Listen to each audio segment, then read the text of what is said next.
estudantes dos sétimos anos, tudo bem? Me acompanham aqui na proposta, professor Diogo solicitando a licença para adentrar e compartilhar espaços novamente aqui com você para a nossa aula dialogada de matemática número 8. E hoje nós vamos continuar com os contextos de adição e subtração, aula número 3 deste tema, adicionando, juntando ou acrescentando, subtraindo, obtendo as variações, as diferenças, em diversos contextos, em diversas situações.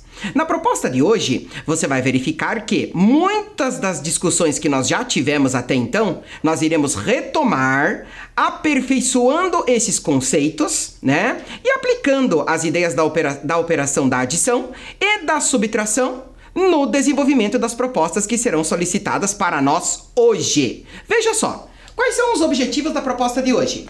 Identificar as ideias das operações de adição e subtração na resolução de problemas e também adicionar e subtrair números racionais em diferentes contextos e situações, fazendo uso de suas propriedades e relações. E diretamente nós vamos adentrar na situação número 1. Mas antes disso, você vai precisar dos seguintes materiais. Caderno de matemática, muito bem organizado para você já colocar a data de hoje e o tema da sua aula. Caneta azul ou preta, lápis e borracha. Tempo para que você possa se organizar.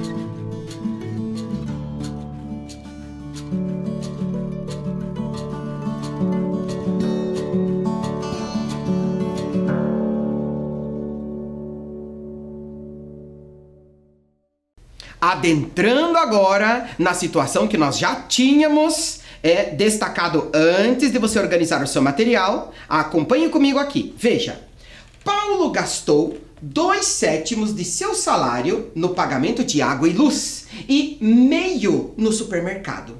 Que parte do salário de Paulo ficou reservada para as demais despesas do mês? Então aqui nós já começamos a caracterizar os significados e as funções numéricas que aparecem para essa situação. Veja, 2/7 do seu salário para o pagamento de água e luz. O que isso significa?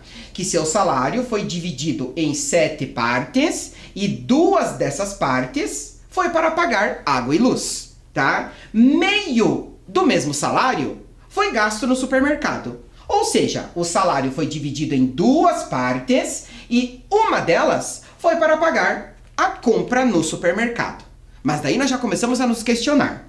Como que pode você pegar o salário do Paulo, primeiro dividir em 7 partes e depois dividir o salário em 2 partes? Dividir em 7 partes, dividir em 2 partes? Como que nós podemos estabelecer um comparativo para posteriormente adicionar ou subtrair, determinando outras situações nesse contexto, se o número de partes do salário está diferente? Ele não está dividido na mesma quantidade de partes. Então veja comigo como que nós vamos resolver esta situação. Olha só, veja, primeiro, 2/7 do salário. O salário do Paulo foi dividido em 7 partes e 2 destacadas, 2 para pagar as contas de água e luz. Depois, o mesmo salário, aliás, o mesmo salário pode ser dividido em 14 partes. E destas 14 partes, 4 para pagar as mesmas contas de água e luz. O que isto significa para você? Significa que 2/7 do salário, né, representa a mesma parte deste salário que 4/14. Observe as imagens que você caracteriza aqui. Matematicamente falando, nós podemos dizer que essas duas representações, essas duas frações são equivalentes, porque elas representam a mesma parte do inteiro. O que isso significa? Significa afirmar que 2/7 equivale, é igual, representa a mesma parte do inteiro do que 4/14. Certo? Veja só. Depois disso, você tem lá meio. Meio do salário foi para pagar o supermercado. Então, o salário está dividido em duas partes e aqui foi destacada uma para quitar a compra no supermercado. Meio. Duas partes, uma destacada. Mas veja, para obter a mesma quantidade de partes, nós também podemos dividir este salário em 14 partes. Das 14 partes, 7 delas foram destacadas, foram utilizadas no pagamento da compra do supermercado. Então, o que isto significa? Olha só, representa novamente a mesma parte do inteiro. O inteiro, neste contexto, é o salário, né? Então, o que é que nós podemos concluir aqui? Que meio equivale a 7/14. Ah, agora nós temos o salário do Paulo dividido na mesma quantidade de partes, né? Ó, para o pagamento da água e luz, salário dividido em 14 partes, 4 foi para o primeiro pagamento. Para a compra no supermercado, o salário está dividido também em 14 partes e 7 foram utilizadas para quitar esta compra. Quanto do salário Paulo pode reservar para as próximas despesas? Veja comigo, olhe lá. Perceba que 2/7 equivale a 4/14, representam a mesma parte do inteiro. Meio equivale a 7/14, representam a mesma parte do inteiro. Salário dividido na mesma quantidade de partes, nós podemos determinar quanto já foi investido e quanto pode ser reservado. Acompanhe, olhe lá. 2/7 adicionado com meio é o mesmo que adicionar 4/14 com 7/14, né? Utilizando a equivalência das frações. Mesma quantidade de partes para que você possa adicionar ou subtrair, tá? Olhe lá. 4 partes do salário dividido em 14, adicionadas com outras 7, você vai ter aqui 4 com 7, 11 partes do salário já foi gasto, tá? Veja só, se 11 partes de 14 já foram gastas, quantas sobram para a reserva? Veja só. O salário inteiro menos o que já foi gasto, o inteiro. O salário dividido em 14 partes e destas 14, 11 gastas. Nesse caso, te sobram 3 partes de 14, 3/14 do salário para que Paulo possa reservar. Tudo bem? Me acompanha na organização dessa proposta? Veja a importância da representação no conjunto dos números racionais e a sua utilização com as ideias de adicionar e também subtrair. Quanto dá ao todo? Quanto sobra? Que parte foi gasta? Que parte está reservada? Tudo bem? Acompanhe agora aqui comigo. Veja. A proposta número 1 que nós vamos caracterizar aqui, aplicando as ideias de adição e subtração, é a seguinte, ó. Observe no quadro ao lado as temperaturas mínimas registradas durante uma semana em Florença, cidade italiana. Qual foi a variação entre a maior e a menor temperatura mínima registrada? Perceba que nós estamos aqui diante de um quadro, tá? Quais são os elementos mesmo que nós já caracterizamos aqui? Vamos nomeá-los novamente. Olha só. Título: temperaturas mínimas. A fonte: cidade de Florença, na Itália. Quais são as grandezas que estão sendo caracterizadas aqui? As temperaturas mínimas, né? Na segunda coluna. Segunda-feira, temperatura mínima de mais 5 graus Celsius. Por exemplo, na sexta-feira, temperatura mínima de menos 3 graus e 5 décimos de grau. Tá? Uma temperatura negativa. Qual é a maior? Qual é a menor? Para que você possa estabelecer esta diferença, esta variação. Tempo para que você possa registrar e calcular.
Determinada a variação entre a maior temperatura mínima e a menor, acompanhe comigo aqui na análise deste quadro. Veja.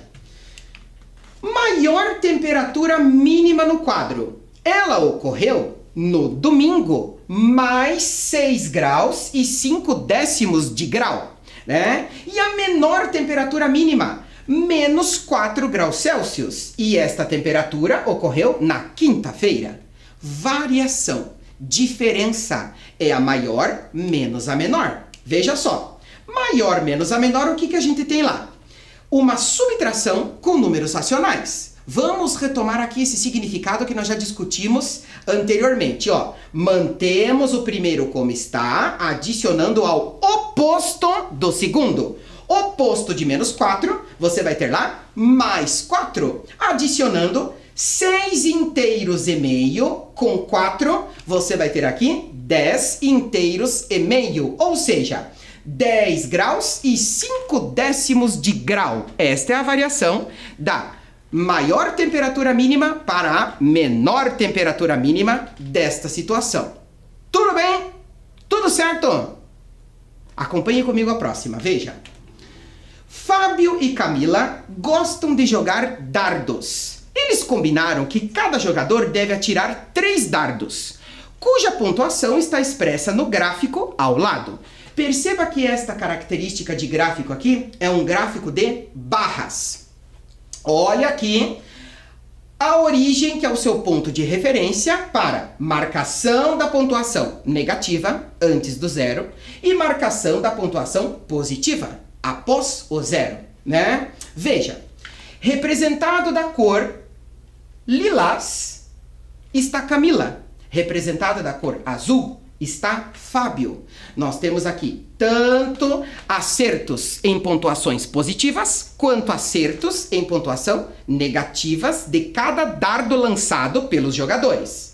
Sabendo que para calcular a pontuação final é necessário somar os pontos nas 3 rodadas, qual foi a diferença de pontuação final entre os jogadores? Então, qual é a sua tarefa aqui? Obter o total de pontos de Camila. Depois, obter o total de pontos de Fábio. E por último, obter a diferença de pontos entre os 2 competidores. Certo? Tempo para que você possa registrar e resolver.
Veja só, determinadas as pontuações, quantos pontos no lançamento dos 3 dardos obteve Camila?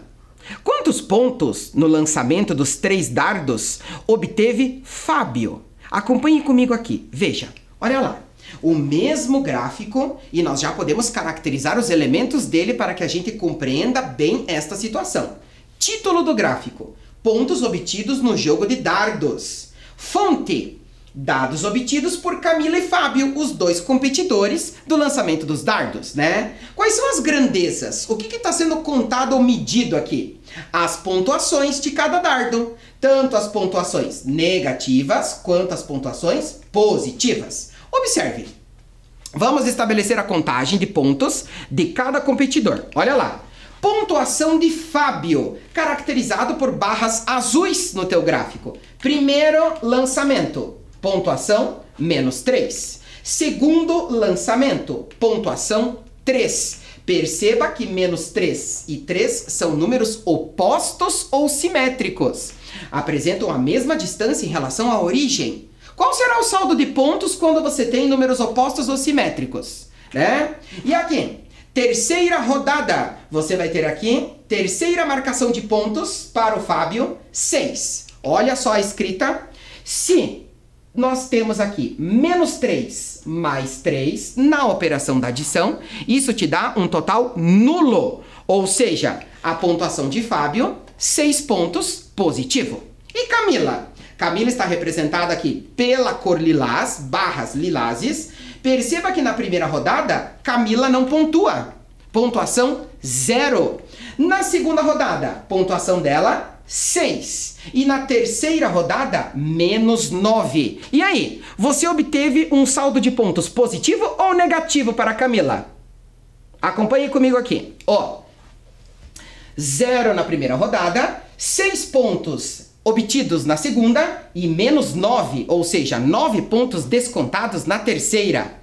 6 menos 9, saldo de pontos será menos 3, tá? A proposta do seu problema era para você obter a variação de pontos de um competidor para o outro. Ou seja, a diferença será maior pontuação menos a menor, retomando o significado da operação da subtração com números racionais. Mantemos o primeiro como está, adicionado ao oposto do segundo. Ou seja, 6 mais 3, a diferença de pontuação de um competidor para o outro será de 9 pontos. 6 com 3, 9.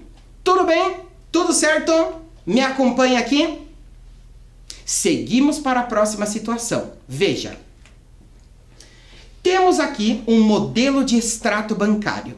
Observe só.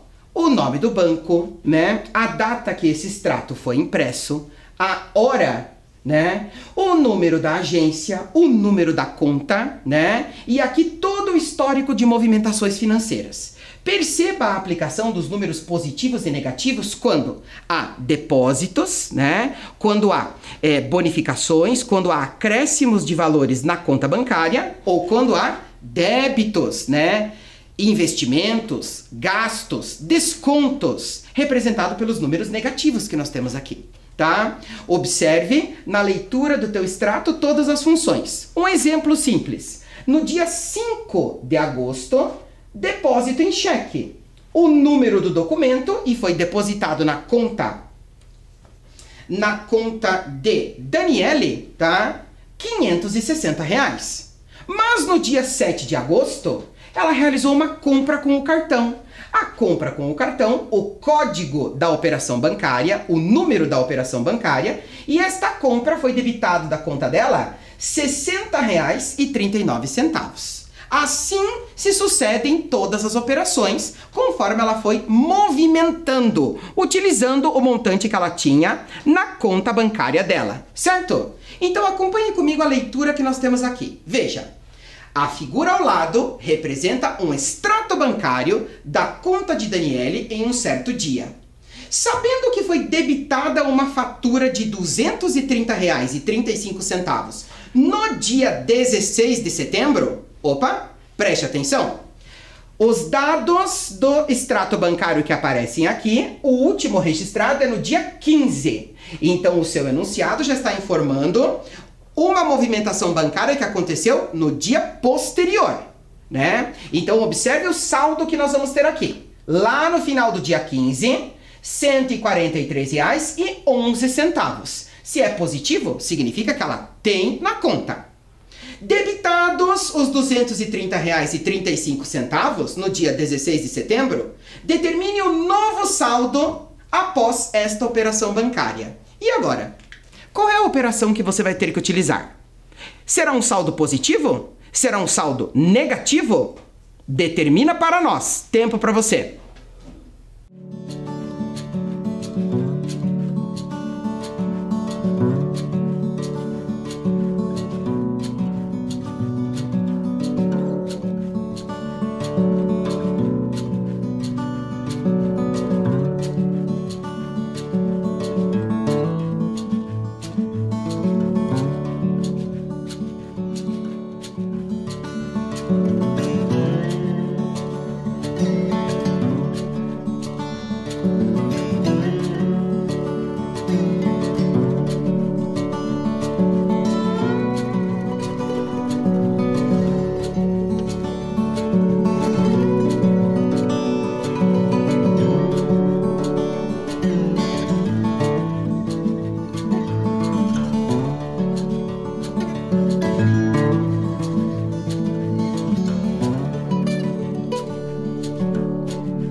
aí? Saldo da conta de Daniele, positivo ou negativo? Acompanhe comigo. Veja, no dia 15 de setembro, a Daniele tinha um saldo de R$ 143,11. No dia seguinte, foi debitado R$ 230,35. E agora, como que a gente determina esse saldo? Me acompanhe, veja só. Em 15 de setembro, nós temos lá R$ 143,11. No dia posterior, debitado R$ 230,35. Sinais diferentes, né? Ela tem e ela debitou. Isso significa que nós temos que obter a diferença dando o sinal do maior módulo no trabalho com as operações de adição e subtração no conjunto dos números racionais. Veja só. Diante disso, calculando o novo saldo, R$ 143,11 que ela tinha, adicionado, acrescido ao débito de R$ 230,35 que ela efetivou no dia seguinte. E agora, saldo positivo ou saldo negativo? Você já deve ter identificado que você vai ter um saldo negativo aqui, porque ela debita mais do que ela tem.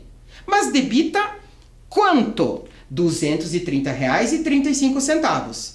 Novo saldo de quanto? Realizando a subtração, veja, R$ 230,35 menos R$ 143,11. Adicionando ou subtraindo, neste caso, grandezas de mesma espécie, temos 5 centésimos menos 1, você terá 4. 3 décimos menos 1, 2. 0 unidades menos 3. Não é possível. Vamos ter que aplicar o recurso da operação da subtração. Nós já sabemos que uma dezena corresponde a 10 unidades. 10 unidades menos 3, 7, tá? 2 dezenas menos 4. Não é possível. Vamos ter que aplicar o recurso da subtração novamente.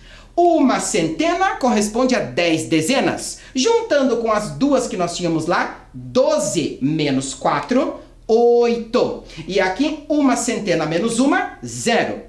Saldo da conta de Daniele, negativo de R$ 87,24. Debitou mais do que tinha em saldo.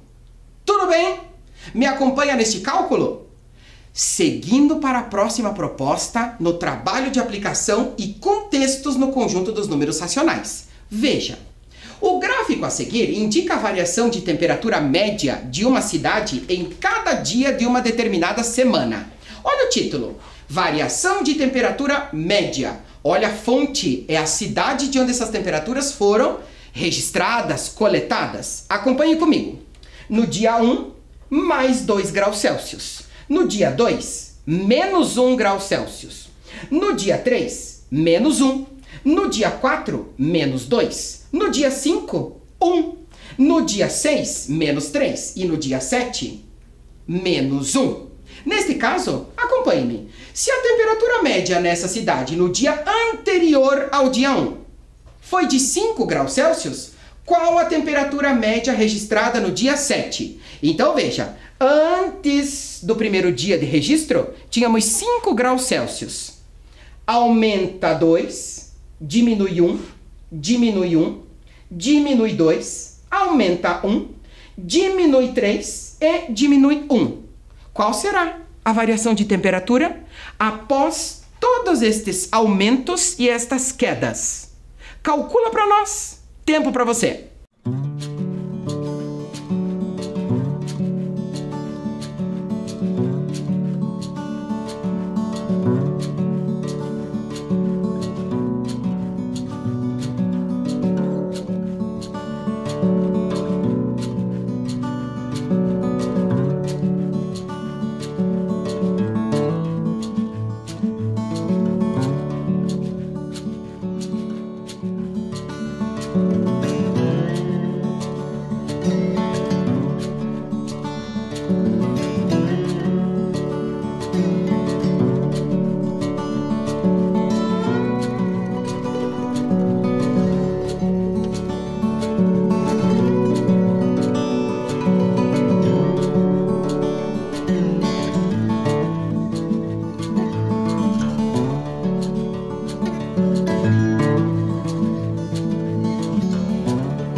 Perceba na organização do seu gráfico que o cálculo de variação da temperatura média está baseado no dia anterior ao início dos registros, aqui, cuja temperatura era de 5 graus Celsius. Então, repetindo a ideia para você, se antes do primeiro dia de registro no gráfico nós tínhamos 5 graus Celsius, observe, 5 graus Celsius mais 2, menos 1, menos 1, menos 2, mais 1, menos 3 e menos 1. Qual será a nova temperatura depois de todas essas variações registradas nesta cidade? Acompanhe comigo, veja só. Variação da temperatura, temos lá, promovendo as variações. Veja, 5 graus Celsius no dia anterior, mais 2, menos 1, menos 1, menos 2, mais 1, menos 3 e menos 1. Como que nós vamos desenvolver este cálculo? Inicialmente, podemos desenvolver ele diretamente de cabeça aqui junto comigo. Quer ver? Acompanhe-me na ideia. 5 mais 2, 7. Menos 1, 6. Menos 1, 5. Mais, menos 2, 3 graus Celsius. Mais 1, 4. Menos 3, 1. E 1 menos 1, 0 grau é a temperatura após esta variação. Ou ainda, podemos caracterizar aqui a junção das temperaturas positivas, a junção das temperaturas negativas. Lembre-se, sinais iguais, soma-se e conserva-se o sinal. E após estas junções, obter a diferença, dando o sinal do maior, né? Do maior módulo. Então veja comigo. 5 com 2 com 1, temperaturas positivas, você terá 8 graus Celsius. Menos 1, menos 1, menos 2, menos 3, menos 1. Menos 8 graus Celsius. 8 menos 8, tendo a diferença no fim, 0 graus Celsius é esta variação. Me acompanha na proposta? Sim ou não? Tudo certo? Atenção ao nosso próximo registro que nós vamos fazer aqui. Veja. Observe o gráfico que mostra a distribuição dos gastos de uma família. Perceba que uma parte destes gastos é desconhecida. Nós temos aqui a característica do gráfico que você chama de setores, né? É um gráfico de característica circular, aonde cada parte dele, que você também pode chamar de fatia, corresponde matematicamente a um setor, né? O setor que corresponde à alimentação, 1/6 dos gastos dessa família. O setor que corresponde ao telefone fixo, celular e internet, 1/12 dos gastos da família, né? O setor que corresponde ao lazer, 1/24 dos gastos da família e assim por diante. O nosso foco de resolução está em descobrir qual é a parte desconhecida desses setores. Perceba que uma parte desses gastos é desconhecida. Com isso, responda: é possível investir 3/8 do orçamento com outros gastos? Acompanhe comigo na equivalência de partes destes gastos que nós podemos estabelecer aqui. Veja, subdividindo os gastos na mesma quantidade de partes. Porque se você divide primeiramente em 6, 12, 24, 4, pergunta-se: tem como estabelecer o comparativo de qual gastou mais ou menos? Não. Precisamos ter a subdivisão na mesma quantidade de partes. O que é que nós vamos utilizar para isso? Aquilo que nós discutimos no começo da proposta de hoje, a equivalência de frações, as diferentes representações dos números racionais neste conjunto numérico, números racionais, para esta situação. Veja. Vestuário, água e luz e telefone, telefone fixo, celular e internet. São 3 categorias de gastos que aparecem aqui, aonde foi registrado para você o gasto de 1/12. Qual é a maior quantidade de partes que aparece aqui? 1/24. Obtendo uma fração equivalente, perceba. Os gastos divididos em 12 partes e uma destacada é a mesma coisa que afirmar que os gastos podem ser divididos em 24 partes e 2 sendo consideradas para estas categorias de gastos da família aqui. Ou seja, 1/12 é equivalente a 2/24. Certo? Depois disso, educação e alimentação. Veja, 1/6 para essas duas categorias equivale a 2/12, equivale a 3/18, equivale a 4/24. Perceba que nós estamos dividindo esses gastos na mesma quantidade de partes, certo? E agora, o aluguel. Observe aqui, onde está o aluguel? 1/4, né? 1/4 equivale a 2/8, equivale a 3/12, equivale a 4/16, equivale a 5/20, que equivale a 6/24. Das 24 partes de gastos, 6 delas são destinadas ao pagamento do aluguel. E depois, para o lazer, nós temos propriamente das 24 partes do orçamento desta família para distribuir os gastos, uma é para o lazer. O que isto significa afirmar aqui? Veja, acompanhe comigo. Antes de finalizarmos a proposta, observe a estrutura do teu gráfico retomando os elementos e a equivalência dos números fracionários postas aqui para você.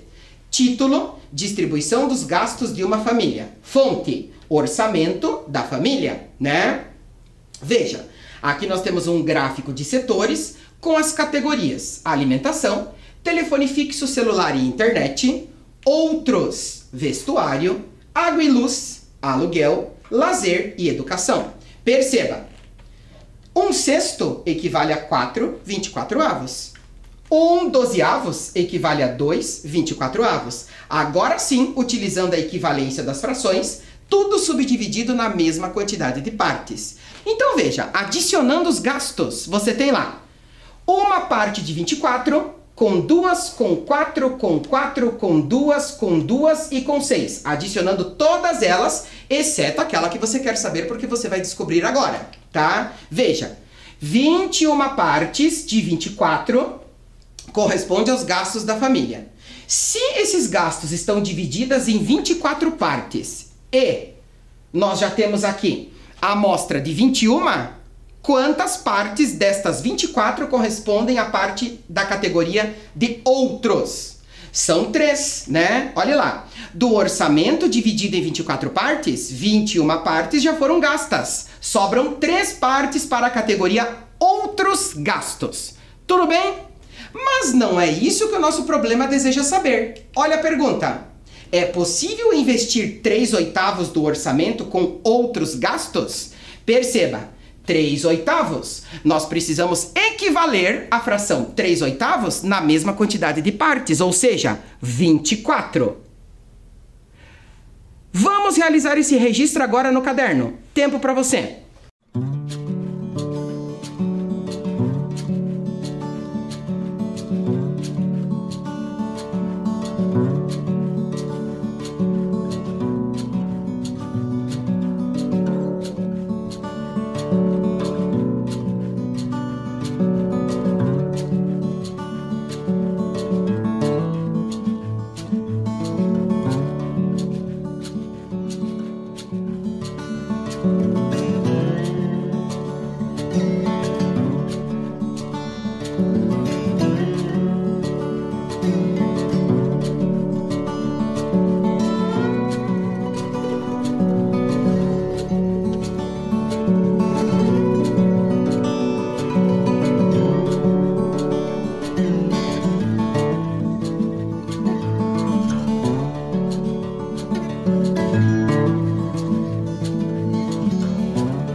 E aí?